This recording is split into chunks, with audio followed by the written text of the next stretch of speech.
la santé environnementale, c'est une thématique de santé publique et que la FEMAGE souhaite développer la sensibilisation et la formation des professionnels de santé autour de la santé environnementale en exercice coordonné. Et l'environnement, quel que soit, qu'il soit notre environnement de travail, notre environnement privé, notre environnement plus global, c'est un déterminant majeur de santé.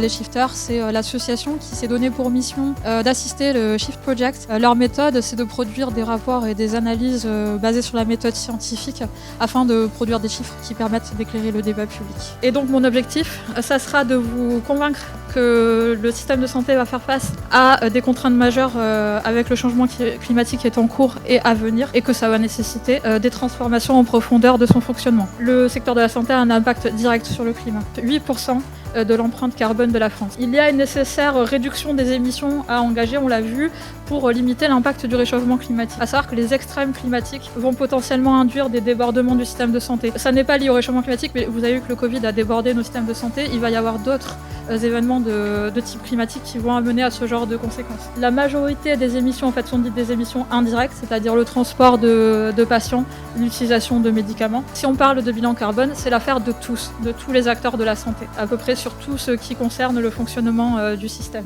Si on catégorise en fait le fonctionnement du système de santé, on a d'une part le diagnostic qui relève du soin, on a la prévention qui relève de la santé soutenable, on a la guérison qui relève aussi du soin, et puis l'optimisation des soins. On est tous concernés, vous, mais les usagers aussi bien sûr.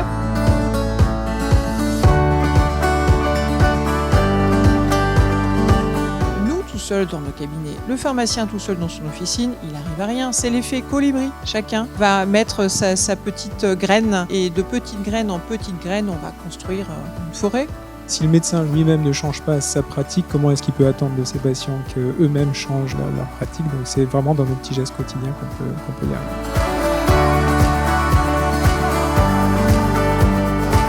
On a parlé essentiellement du tri sélectif avec possibilité du compostage pour certains produits. Appuyer sur l'éco-prescription, trouver un interlocuteur qui puisse venir faire de la formation et de l'information aux professionnels, identifier peut-être 2-3 pathologies principales avec 2-3 molécules et des alternatives possibles et accompagner ce changement dans les équipes. D'inscrire dans le projet de santé, que ce soit d'une maison de santé ou d'une CPTS, la notion de l'objectif de santé environnementale et de façon à teinter un peu chacune des actions de cette problématique. Faire un concours, un petit challenge entre professionnels de santé ou de créer une journée dédiée à ça dans l'idée que nous on ne s'intéresse pas qu'une journée dans l'année mais que ça peut être le départ de quelque chose et peut-être mettre en avant que ça peut être aussi économique d'être écologique et ça peut aussi sensibiliser les professionnels.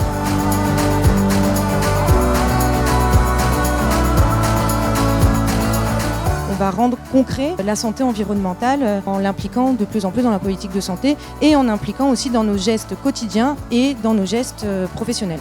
On va essayer, dans le cadre du pôle de santé publique de la FEMAGE, de créer un collectif d'éco-référents intéressés par toutes ces thématiques-là pour que le soufflet ne retombe pas et qu'on puisse continuer à insuffler.